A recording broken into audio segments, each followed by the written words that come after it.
காலபுருஷ தத்துவத்தில் சப்தம ஸ்தானம்னு சொல்லக்கூடியது தான் துலா. துலா லக்கணத்தில் ஒருத்தவங்க பிறந்துட்டாங்க அப்படின்னாலே நான் என்ன சொல்லுவேன்னா, இயல்பான போராட்டமும் எதிர்நீச்சலும் உங்கள் வாழ்க்கையில் இருந்துக்கிட்டே இருக்கும். இந்த உலகத்தில் போராட பிறந்தவனே துலா லக்கணத்துக்காரங்க. இந்த துலா லக்கணத்துக்கு தனிப்பெரும் யோகாதிபதியாருன்னா சனி. இது ராஜகேந்திரத்தில் ஒன்று. இதில் யார் பிறந்தாலும் சரி தியாகி அப்படின்ற பட்டத்தோடு தான் இருப்பாங்க. வாழ்க்கையில் 36 வயசுக்கு மேலே இந்த சனி பகவான் கையில் எடுத்துக்குவார். அதுக்கப்புறம் வாழ்க்கையை அப்படியே குரோத் பண்ணி கொடுப்பார். இவர்களுக்கு வீழ்ச்சி என்பது இல்லை.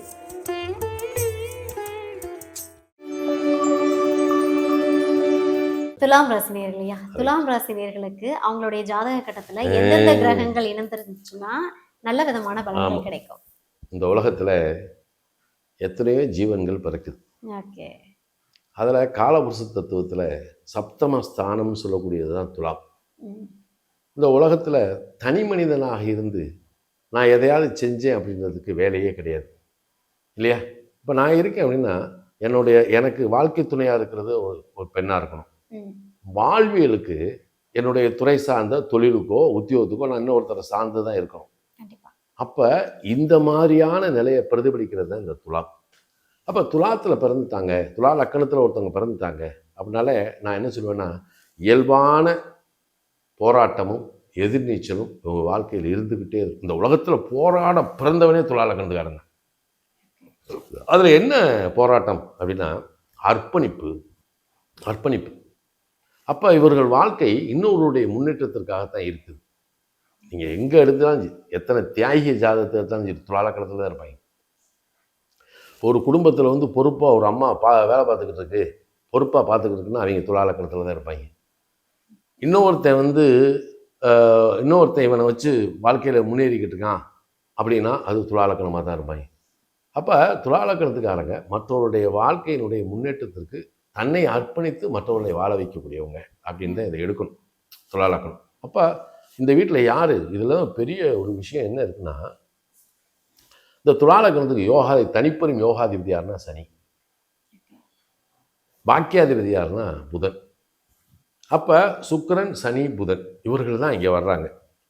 அப்போ இந்த வாழ்வியல் போராட்டம் ஒரு பக்கம் இருந்தால் இந்த சனி என்ன செய்வார்னா, இரக்க குணம் உடையவர்களையும் அந்த அர்ப்பணிப்பு குணம் உடையவர்களையும் இந்த உலகத்தில் அவங்கள அறிமுகப்படுத்தும். அப்போ இது ராஜகேந்திரத்தில் ஒன்று. இந்த கேந்திரம் அதாவது மேஷம் கடகம் துலாம் மகரம் ராஜகேந்திரம். இந்த ராஜகேந்திரத்தில் ஒன்று தான் இந்த துலாம். இதில் பிறந்தவர்களை இதில் யார் பிறந்தாலும் சரி தியாகி அப்படின்ற பட்டத்தோடு தான் இருப்பாங்க. ஏன்னா அப்போ இதுக்கு 5ஆம் இடம் சனி, அவரே சுக பஞ்சமாதிபதி.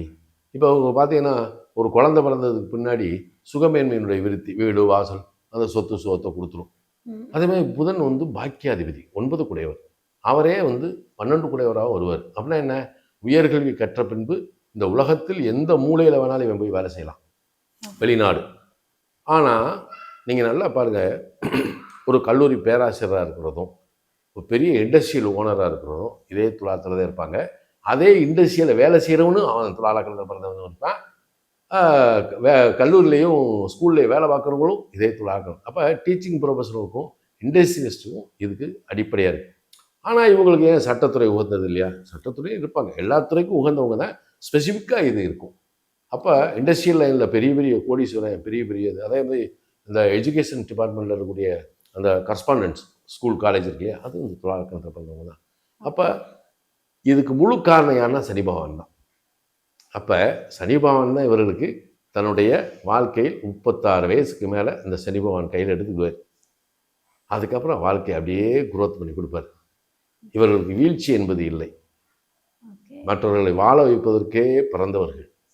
அப்போ இந்த உலகத்தில் அர்ப்பணிப்பு குணத்தோடு அயராத உழைப்பிலே போராட்டத்தின் நிலையில் தன்னை உயர்த்தி கொண்ட மனிதர்களை அடையாளம் காட்டுகின்ற வீடு தான் துலாம். இன்னைக்கு காலகட்டத்தில் ஒரு மனுஷனோட ஜாதக கட்டத்தில் முக்கியமாக பார்க்க வேண்டிய விஷயங்கள் அப்படின்னா கிரகங்கள் அப்படின்னு சொல்லலாம். ஏன்னா இந்த கிரகங்களை மனுஷனோட வாழ்க்கையிலேருந்து பிரிக்க முடியாத ஒரு விஷயம் இருக்கு. ஒரு மனுஷனோட வாழ்க்கையில் இந்த கிரகம் என்னென்ன மாதிரியான தாக்கத்தெல்லாம் ஏற்படுத்த முடியும்? இது நல்ல கேள்வி. அதாவது ஒரு மனிதனுடைய விதியை தீர்மானிக்கிறது நவக்கிரகங்கள் தான்.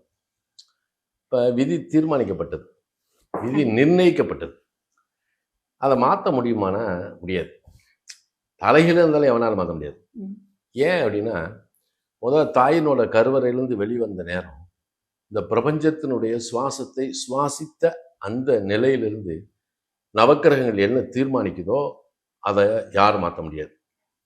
அப்ப பிரபஞ்சம் அப்படின்றது இவனுக்கு எந்த அளவுக்கு சப்போர்ட் பண்ணுது அப்படின்றது, இந்த நவக்கிரகங்களை தூக்கி நாம உள்ள கொண்டு போறதை விட, இந்த 12 ராசி கட்டங்கள் இருக்கு இல்லையா, ம். அது ஒவ்வொரு ஜனனத்துக்கும் வெவ்வேறு விதமான பாவங்களாக மாறி பலனளிக்க முன் வரும்போது, இந்த கிரகங்கள் அந்த பாவத்தினுடைய தன்மையை ஏற்று ஒரு மனிதனுக்கு எவ்வளவு நன்மை தீமைகளை செய்கிறது அப்படின்றதான் விதியின் தத்துவம். ஓகே.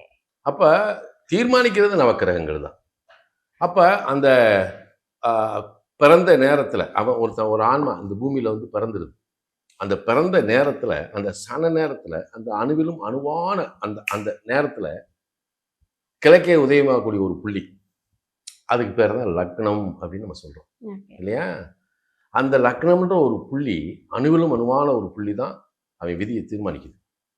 அதனால தான் லக்னத்தை விதிஸ்தானம் அப்படின்னு சொல்றோம். அப்ப லக்னம், லக்னாதிபதி அப்படின்னு சொல்றோம் இல்லையா? அப்ப அந்த லக்னாதிபதி யாரு? இந்த நவக்கிரகத்துல ஒருத்தர் தான். ஓகே. ஆனா அதுல சாயா கிரகம் வராது இல்லையா? மற்ற சப்த கிரகங்கள் அதுக்குள்ள வரும். இதுல சூரியன், சந்திரன் மட்டும் ஒளி கிரகங்களா கொண்டு போறாங்க. ம்.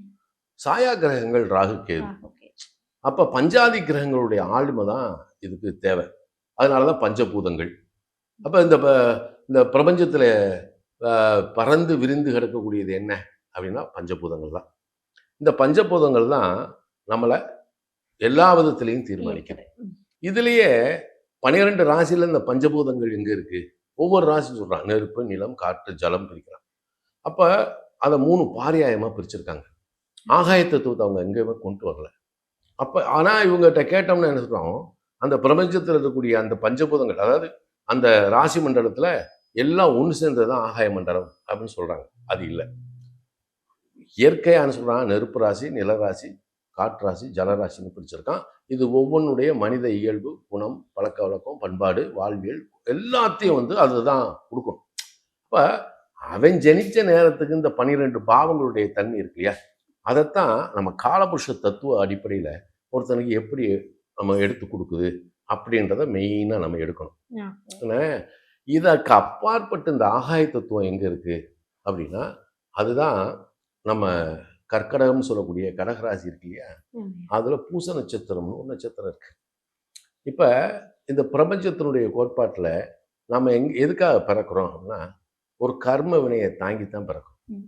அப்ப அவனுடைய முன்ஜென்ம கர்ம வினை என்பது இச்சென்மத்தினுடைய கர்ம மேன்மையினுடைய கோட்பாட்டுக்கு உட்பட்டு அவனுடைய வாழ்வியல் சூத்திரத்தை எப்படி கொண்டு போகுது. அப்ப எல்லாமே கர்ம வினை, கர்ம மேன்மை. ம். அப்ப அதுக்கு பெரிதும் துணை இருக்கக்கூடிய கிரகம் எது அப்படின்னா சனி பகவான் தான்.